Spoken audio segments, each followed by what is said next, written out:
Hello mga kabibig! Welcome back sa ating bagong YouTube channel. Ito ang pinakamaingay ng YouTuber sa balat ng YouTube. Ako si Kabibig. Ay, eto na mga kabibig. Na-shock ako sa pinost ni Mr. Jason. May manifesto pala against US BBM proxy war. Halaka! Bagong issue na naman! Paano ito matatapos, BBM? Oy, every week may bagong issue kung hindi yung asawa mo. Ikaw, manifesto against US BBM proxy war. Ano ba ito? Basahin ko, ha? Basahin ko talaga para malaman natin kung ano ang ibig sabihin nila. We, the Filipino people, stand strongly united to oppose in the most vigorous terms the insidious attempt by the United States government and the Marcos administration to impose upon us and the rest of the region and the world a proxy war against China. Hala, delikado naman yung proxy war against China. Ito a US proxy war with China will have to be fought in Asian soil, waters, and airspace, and its first and last casualties will be the Filipinos, beginning with the poorest of our own people. This is an existential threat to our very existence. Ala, kung maging totoo to, tayo yung parang ano tayo ba? Para tayong mga prone? Para tayong mga isinangla. Naku po. The history of our country is marred by centuries of colonization and exploitation by foreign powers, endured the yoke of Spanish, American, Japanese occupation for at least 500 years. This long experience of subjugation and humiliation has deepened our yearning for the true independence. We cannot allow a proxy war to destroy the legacy of patriotism and courage to pass on to posterity. Ito malaman nyo ito.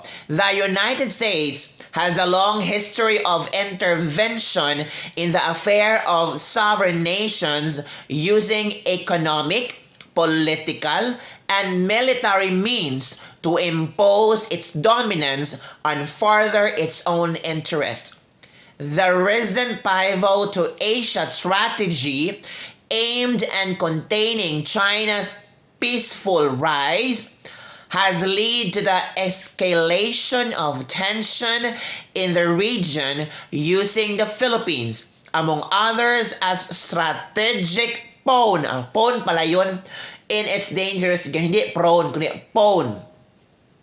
Ferdinand Marcos Jr., after only a little over 2 years in the office, has decided to salvage his failing leadership by becoming part of the American kite that flies over the Asian skies, granting unwarranted concessions to the US, granting rent-free 4 military sites inside Philippines bases under the so-called EDCA in gross violations of the Philippine Constitution and our highest national interest.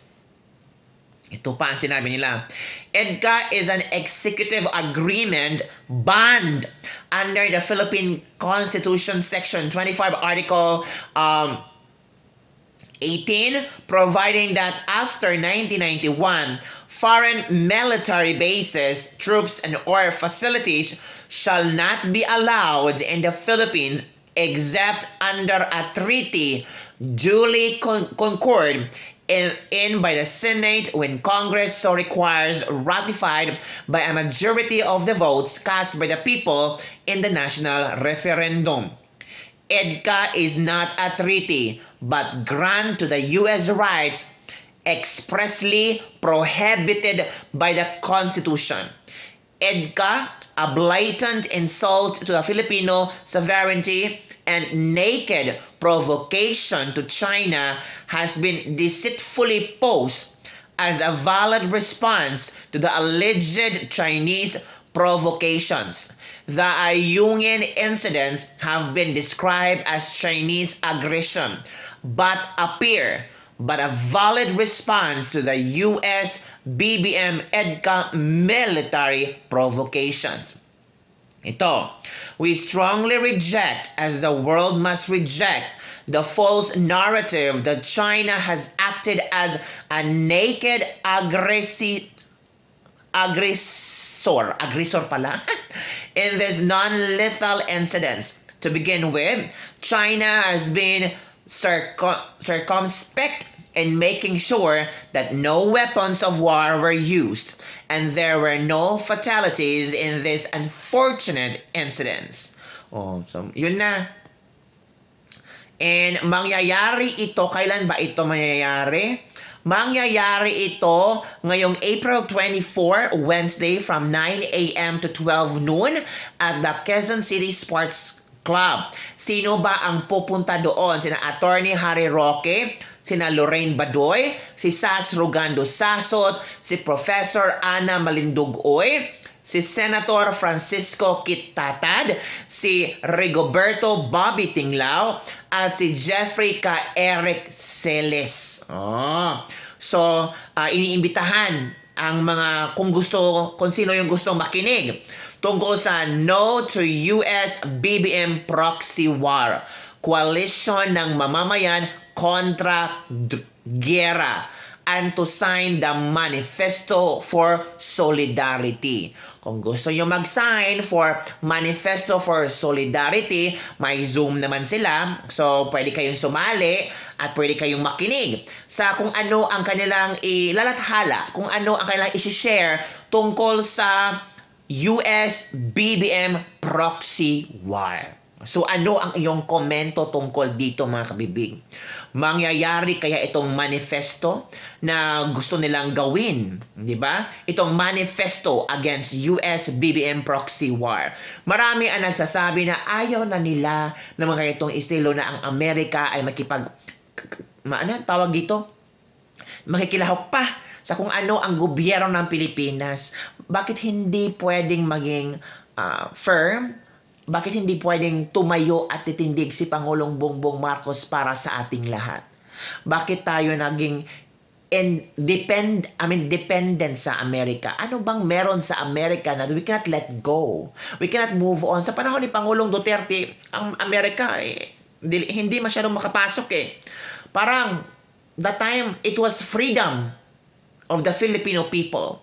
It was freedom wherein we able to breathe. This is democracy sa Pilipinas.